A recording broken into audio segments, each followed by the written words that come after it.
We have a host of issues we're going to talk about today. Donald Trump released a new position paper on the Second Amendment. We're going to break that down for you. Earlier this morning on Meet the Press, Ben Carson was asked if a Muslim could be president. We're going to talk about his comments on that. But before we get to those issues, I want to go over this back and forth that's been developing over the last several days between Trump and the press, and I would say also Obama.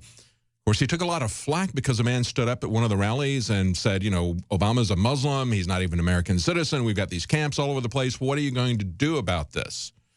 And the media was absolutely livid that he did not reprimand this individual for saying that Obama was a Muslim, not an American citizen, to which Trump responded, I'm not morally obligated to defend Obama from the birthers. He says if the roles were reversed, Obama would not come to his defense. Absolutely right. Here's what he tweeted out. This is a story we have up on Infowars.com from The Hill. Donald Trump tweeted out, am I morally obligated to defend the president every time somebody says something bad or controversial about him?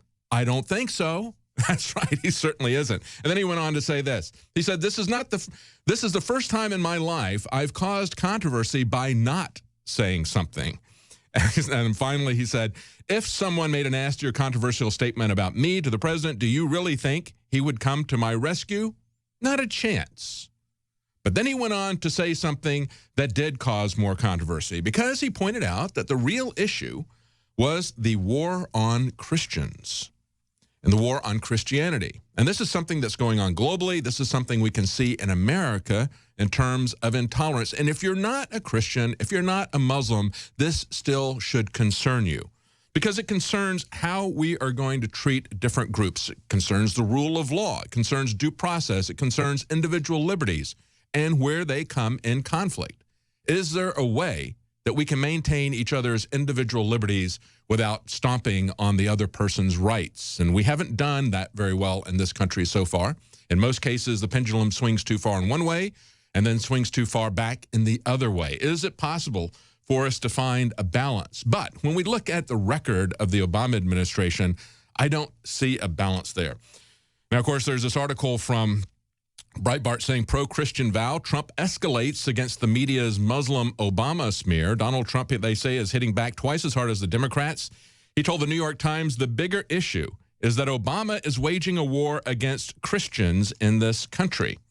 He went on to say that the question was given to him was about training camps. He says the media wants to make this an issue about Obama. The bigger issue is that Obama is waging a war against Christians in this country.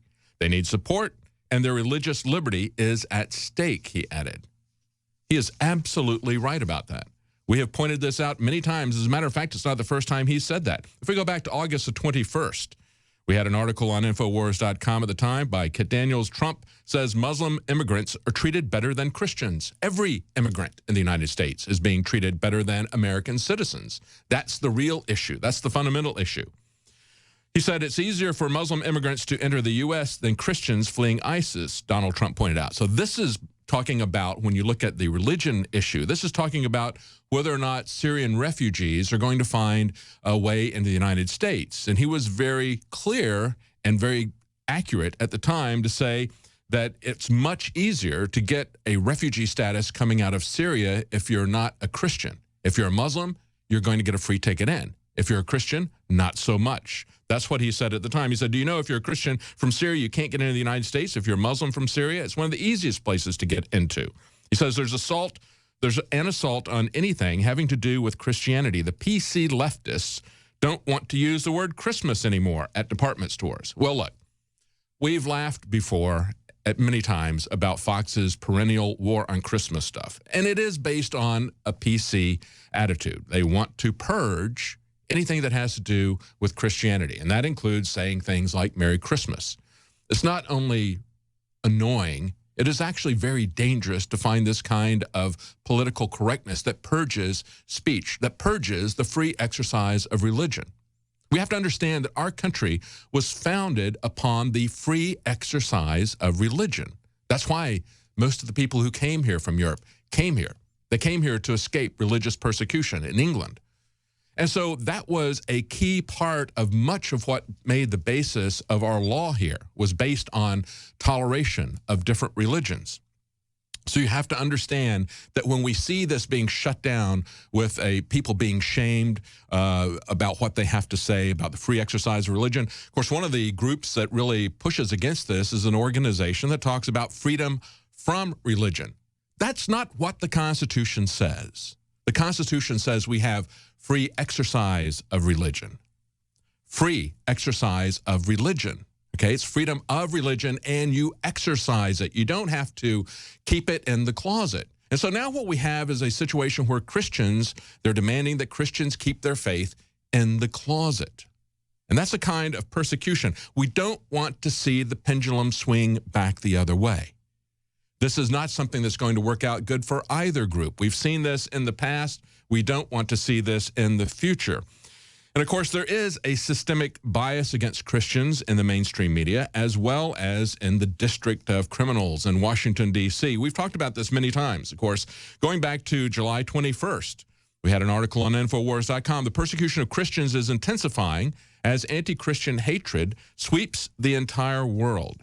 Now, at the time, Michael Snyder's article went down point by point, a lot of different countries. I think there's about 10 countries in this. First one was Iraq. But, of course, in both Afghanistan and Iraq, we'd had a history in those countries that were predominantly Muslim. We had a history of some toleration of Christianity, more so than in our close ally, Saudi Arabia. There were Christian churches in Afghanistan. There were Christian churches in Iraq.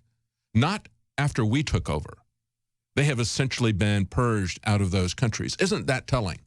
Once the United States got in, once the United States set up their puppets, Christianity was gone. I am more concerned about the American attitude towards Christianity than I am the Muslim attitude towards Christianity, quite frankly.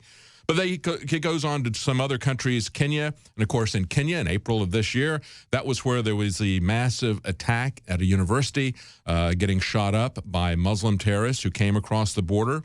Similar things happening in India and Pakistan, where the Muslim terrorists are attacking Christians, Nigeria as well, and then in China. China is an interesting example because we can see there, if you're a Christian, if you're another religion, if you're not a religion, you can understand the kind of persecution that we've seen there. And here's the important thing, I think, to take away from China. Of course, people who had non-government approved churches, people who had home churches and other things like that, they were relentlessly persecuted in China. They did, for a while, make accommodations to people who would modify Christianity, modify their Bibles, so that it wasn't threatening to the Chinese Communist government. That ended. You cannot make accommodation with the government. Anytime you do that, anytime you allow them to censor your beliefs, to censor the exercise of your religion, it will eventually turn out as we saw it turn out in China. Now they are destroying churches. They're pulling down crosses everywhere. Even in Italy, we see Christians being attacked by Muslims. But the key thing is what's happening in America. And also what's happening in the UK. How can you trust any person or government who does not support Christian values and beliefs? Donald Trump has got it right when he opposes political correctness, as he says things as they really are. We need someone like this in the UK. Now, for you wishing to understand what Christianity is, I have written my life story that tells of my conversion from crime to Christianity. I tell how I turned my back on crime to follow Christ back in the 60s. I learned to read, educated myself, understood the meaning of life, went on to higher education, became a Baptist minister and taught electronics for over 20 years in colleges of further and higher education.